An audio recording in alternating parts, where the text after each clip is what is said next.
This is another beautiful edition of Educational Reality Talk Show. And then, of course, yes, we are appealing to you that you call in your kids and everyone around you to join the show to learn more about it. And what we'll be discussing today would be the roles of non-governmental organizations in educational development in Nigeria. I won't be doing this alone, and of course, I am Elizabeth Matiluko. I'm here in the state of Floshy himself, but don't worry, we got you covered. I have my guests with me here in the studio. I have Dr. Adebayo Oluwatosin, President Intellectual Harvard Groups, and I also have Miss Kemishola Aderoju, Director of Program Scholarship and Initiatives. All right, then we'll be starting with Dr. Adebayo Oluwatosin. A very good morning to you, sir. Yeah, good morning and good morning, people at home. All right, then, how are you doing this morning? I'm very good. All right, then. So, yes, as the topic implies, the roles of non-governmental organizations in educational development in Nigeria. Can you enlighten us more about that, sir? Yeah, talking about the roles of non-governmental organizations in education, particularly in this country. Everybody, I think, you know, when we are talking about NGOs, you know, who are they? Non-governmental organization, as an organization formed either by a group of people or some people, individual, even governments. And if you look after the Second World War, when the United Nations organization was formed, was established, they created different sections of non-governmental organizations and areas that have to do with health and also has to do with education. And ever since then, different NGOs have been established, like I said, either by individual or by government or Africa or as a continent to assist education. And Nigeria has not been exempted as a country that we are supposed to benefit from the assistance from this from the NGOs to assist education. If you can remember, there's something we call Millennium Development Goal. And before I talk about that, we all know UNICEF, we all know UNESCO as part of an NGO formed by the countries and let's say the United Nations, other United Nations organization to assist education. And their major aim is to give quality education and at the same time to make sure that every child, irrespective of your background, have what they call education. And as of today, Nigeria as a country has benefited a lot from this, from the all sorts of NGOs in this country, irrespective of whether the NGO is being formed by the government or by the individual, by a group of people. So that is an NGO is to promote education, to assist area of education, because we believe that it's not everything that government can do. And some people have to come in as a group, even as an individual. You know, we have foundations. Some people will form foundations. Their own area of foundation is to assist education. Like I said initially, that if you look into the year 1999, 1999 to 2000, there was a program formed internationally all over the world, and it's meant for the countries that we call developing country, which Nigeria are part of the country. We call them, and that program was called Millennium Development Goal, MDGs. And that goes, their goal, when you look at Goal 2, Goal 2 talk particularly about quality education, and education for all, that is basic education for all children, that at least no matter your background, you must have basic education. And after the 80 years, because I remember our former president then, President Olusegun Obasanjo, was among the president of the country that signed that into law. And then after that, the United Nations and World Bank that financed this project did, all they could to make sure that all their goals have been, and in the area of education, money was being given to them to make sure that they achieved the goal. Then after that also, they came back after it was 80 years ago. Then after that years, they continue again, they call it SDGs, called Sustainable development goals, which education is still part of it. So, in a nutshell, NGOs have assisted Nigerian education program as far as I know. Thank you. All right, so thank you so much for that. And then a very quick question with that.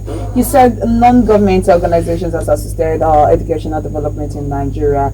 So in what areas in particular are this assisted? Yeah, thank you very much. If you look at the area, like I said, the aim of NGOs are numerous, particularly in the area of education. One, giving scholarship to students of those that their parents cannot afford to send them to school. It's part of the areas they have assisted. Providing infrastructure, facilities, building of schools. If you see that those NGOs in this country today, in Nigeria today, many have gone to some villages. If you go to some villages, you see that there are some school you even be wondering, is this a school whereby students will be sitting on the floor, doing no chairs, no even teachers. You see that most of these NGOs have come to that aspect, providing those facilities, even building school for some of them. And I know a foundation, particularly in this country today, that sent many children to school through scholarship, even to higher institution. So there are so many ways, providing even a uniform for students. But like now, students are about going to resume now. There's a program we call Back to School program. That some of them used to do it. So those are the areas that majorly the NGOs have assisted the educational system and the development in our country. Okay, so now can you mention some of the NGOs that have assisted out of the soldier in the country? Well, if I have to mention, there are many. Okay. We have many NGOs. Like let's start from UNESCO, UNICEF. That's then. Apart from that, we have many other NGOs that are individuals. If you look at Tony Elumelu Foundation, in the area of education, they have assisted a lot. Then we have many other NGOs that are maybe established by individual, like Scholarship Aid Initiative. It's part of an NGO that Nigeria, as far back as 2009, that NGO has been given scholarship to students to higher institutions in Nigeria called Scholarship Aid Initiative, even up to today. And many students have benefited from the program. And we have a lot of those NGOs that have assisted government, education in Nigeria. All right, so thank you so much, Dr. Adebayo. All right, then over to Ms. Kemi Sola. Yes. Okay, the roles of non-governmental organizations in education and development in Nigeria. Can you please tell us more about that from your own angle? Okay. So good morning, everyone. I'll be speaking more of our own NGO, which is Scholarship Aid Initiative. So Scholarship Aid Initiative is a non-governmental and a non-profit making organization that is registered through federal government with the aim of assisting the less privileged one in the society that strongly believe in education. So I actually make that statement of the less privileged that strongly believes in education, because most of them don't actually believe in education. Some believes school is a scam, but we have to be true with ourselves that education, we actually need education in the journey of our life. There is no doubt about that. And as an organization, I'm very sure most organizations or every organization have their aims, their objective, their vision, their mission, their achievements and their challenges. So likewise, we as an NGO at Scholarship Aid Initiative, we have our mission statements and as well our vision and our achievements and our challenges. So our mission as an organization is to make education become very easy for the less privileged ones.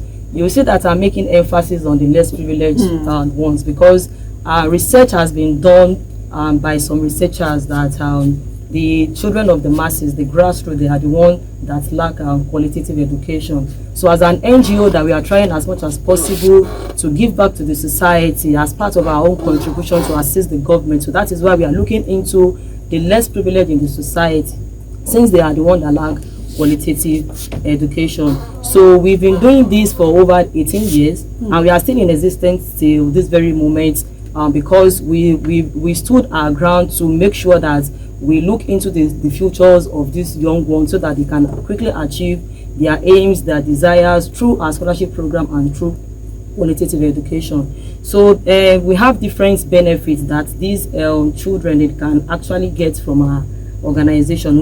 So one out of them is securing admission for them without any delay. So there is no delay of strike from any angle. So if they can and have all the requirements that organizations are actually expecting from them, from their O-level, writing our examination and passing our examinations, then definitely we are going to secure admission for them without any delay. Then also another benefit is that they will have 50% of their tuition fee will be paid from our own organization. Initially it was 75%, but like I said earlier, there is no organization that doesn't have their own challenges. So due to different challenges here and there and the economy of the country, so we have to resolve it back to 50%. 50% is going to be coming from us as an organization, and also 50% from the parents, which is maybe the parents or the students. They know how to solve themselves for the 50%. So we're paying 50% of their tuition fee. Then another benefit is that we are guiding them, we are giving them moral support, because I believed that there is no way you want to be educated without having morals.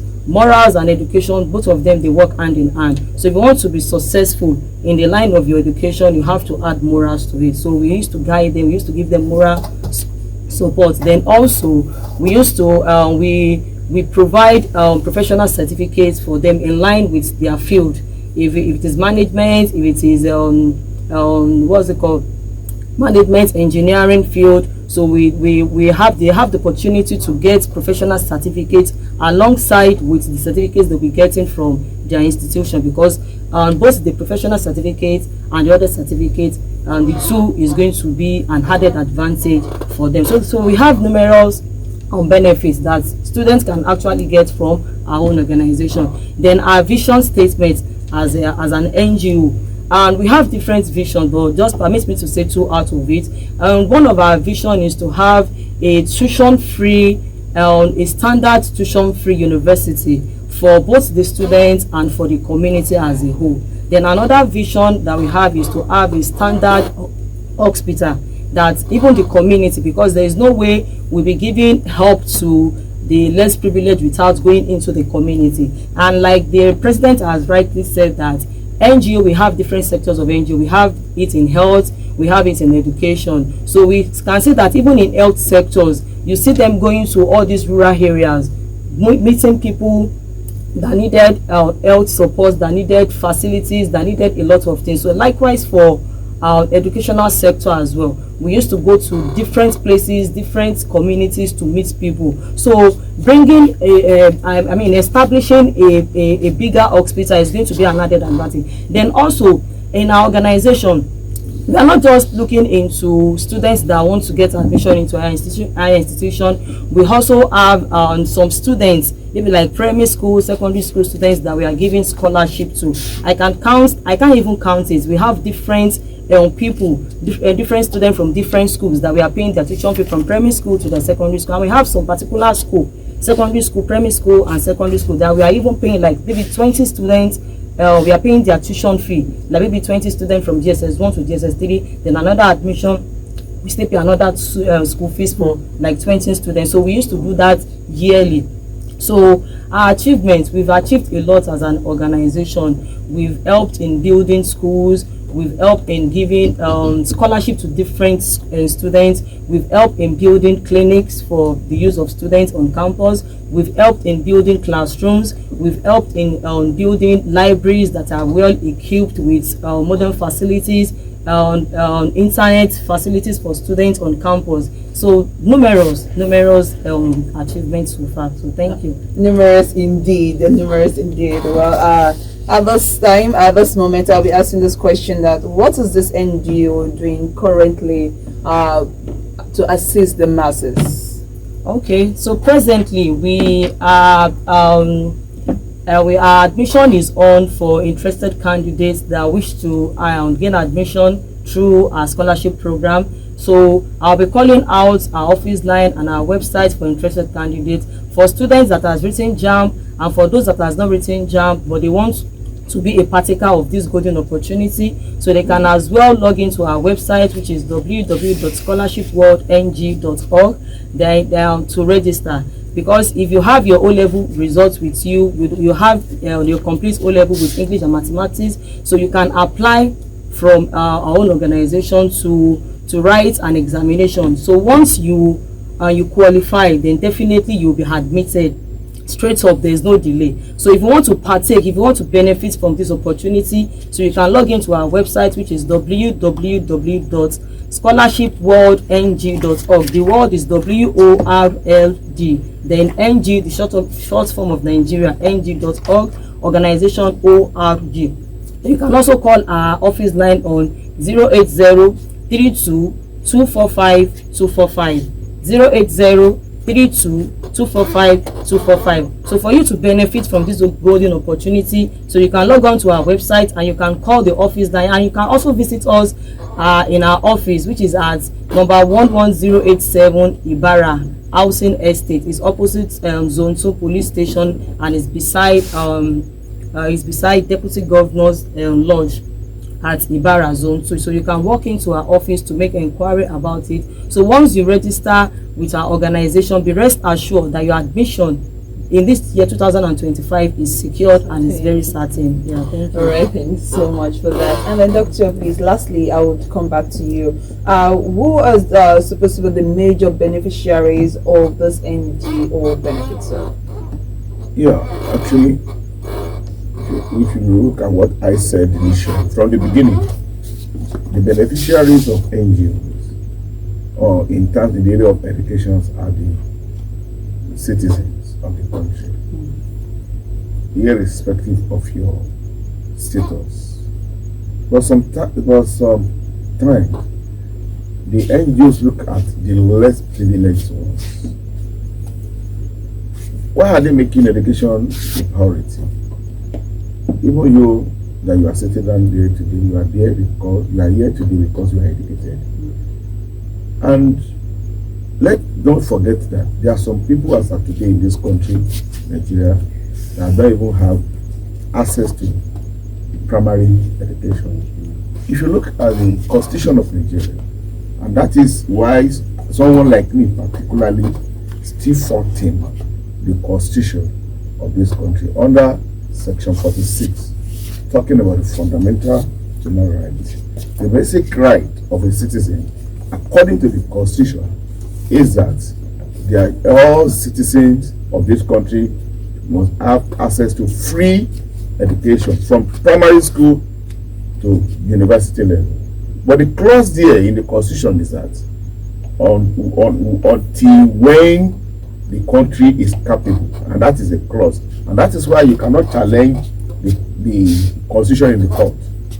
That section of the Constitution talking about free education to all students from primary school. So I would have even advised the government to remove that section, the word free education, from the Constitution of Nigeria, because I don't know and nobody knows when Nigeria will be capable to give that free education from. So it make it look like a fraudulent section of the Constitution. So as a lawyer, we believe that, and many others have seen it, and we know that it's a deceit from the pit of hell. Now, the masses are supposed to be the major beneficiary of the, because if you are in government, you are a politician, you have access to our money. You can take your child to anywhere in the world, to school. But what of those that they don't even have, they are even for them to eat is a major problem. And that is why you can see when Ms. Aderoju was talking, laying emphasis on the masses, that is the scholarship aid initiative. What are they doing? They focus on the masses to assist the situation, to help those ones that are not capable, that doesn't have. All what she said is a free program. Scholarship aid initiative doesn't collect 1 naira from any student. You just get the form free, write the exam free. Everything about what scholarship aid is doing is free, because the masses are there. They want to go to school. The children want to go to school. If you go to some states, even in Ogun State here, some rural area, they don't have access to quality education. Talk less of some states in the north. We've been there, we've seen whereby a community doesn't even have primary school. So the children there that want to go to have to trek like 20 kilometers or more to the nearest village. Now, how do you encourage such students that we trek every morning at this age, at this period, even when there is insecurity in town, in the country? So those are the things that when you're that the masses are those that are supposed to be beneficiary of the. When you look at, I made mention of the MDGs and SDGs at the beginning. If you said MDGs go 8 talk about primary basic education for all citizens in a developing country. We have developed country, we have underdeveloped country, we have developing country. So there are 3 categories of countries in this world. Now, when they look at, they categorize Nigeria as part of developing country that are just that have not even developed, but they're about to. So because of that, they see that our education system, they have not gotten to that level, and that is why they put about at the end of the day, can our government account for the money that the World Bank and the United Nations gave to them throughout that years of MDGs? As the money being channeled into the right place, it is the president then and those that have ruled this country can be able to account.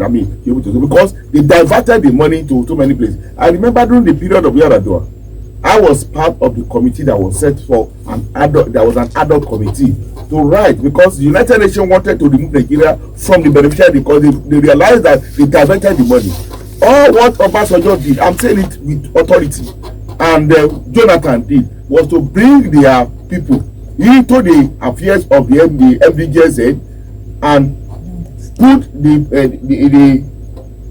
the program and the office for the program in the presidency and started spending the money. They say basic education. In Ogun State there, the governor of this state then, all what they do that they gave a Bankole, the Meji Bankole to come and start building ICT center, which is not part of the policy of the what? Of the government. I mean, of those that established this program. Then, after that years, we set up the adult committee and we wrote a proposal and we sent it to the which government, Yaradua then government said which the NGOs in Nigeria we should do, which we are part of it, and they have to go to appeal that the money will be there. After they accepted them. So coming back after that, the years of the MDGs, SDGs came. Even to today, what have they done with the money in the area of education, particularly for the less privileged ones that are supposed to have the opportunity to do, but they are giving this money to sending their own children to school for scholarship. Look at Nigeria today. You want to go to federal university in Nigeria. Federal university doesn't pay much like state university. So who are supposed to be the beneficiary of those that go to like University of Lagos, University of Ibadan to go out to study a good cause? In addition of the masses, but it's still the children of these politicians, the who is who in Nigeria, are still going to university whereby they don't pay, whereby they have the money to pay for it. So those are the challenges we are facing in this country. But majorly, the masses are the ones that are supposed to to benefit from the NGOs program. Thank you. So or no, lọ́dọ̀ of bless orílẹ̀-èdè Nàìjíríà láti ní ọrọ̀ láti lè fi tú ṣùgbọ́n wọn tó yẹ ká ṣe.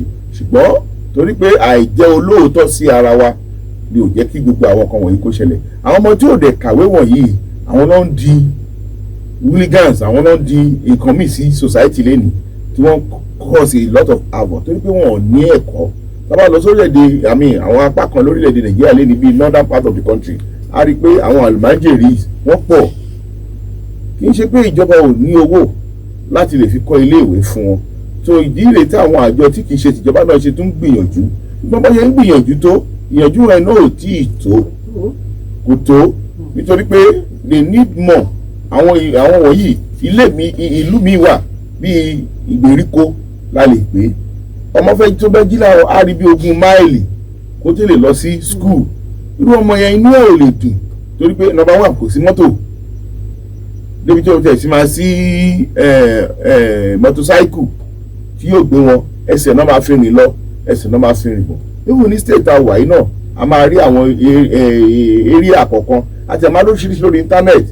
Wọ́n máa sọ pé ní Ọ̀yọ́ state ni o, ní Lagos, ní Ogun state ni o, a máa rí àwọn school míì tó kí a máa òkè à ṣé school yìí yẹ kí ó yẹ kọ́ mọ́ ìbí building àti wó míì ilẹ̀ ńlẹ̀ làwọn ọmọ máa ń jókòó. So àwọn àjọ NGO náà ló ń gbìyànjú láti lè pé jẹ́ ká fún wọn ní ìmí ó lè jẹ́ uniform ni.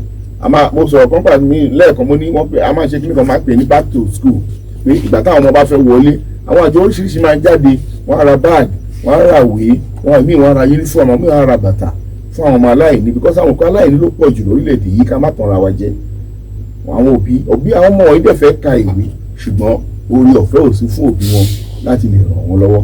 Èmi kàn fẹ́ fi àsìkò yìí rọ̀ àwọn èèyàn wa, pàápàá àwọn ilé ìjọsìn, ilé ìjọsìn ti kìrìsìtẹ́nì ni àbí ti mùsùlùmí ni, ohun tí ẹnìkankan bá lè ṣe láti lè mú kí àwọn ọmọ wọ̀nyí àwọn bí kíkọ́ tá a bá mọ̀ pé ó kù díẹ̀ káàtó ká ran àwọn èèyàn lọ́wọ́ nípa ẹ̀kọ́, because ẹ̀kọ́ ṣe pàtàkì gan, ó ṣe kókó fún ọmọ láti ní.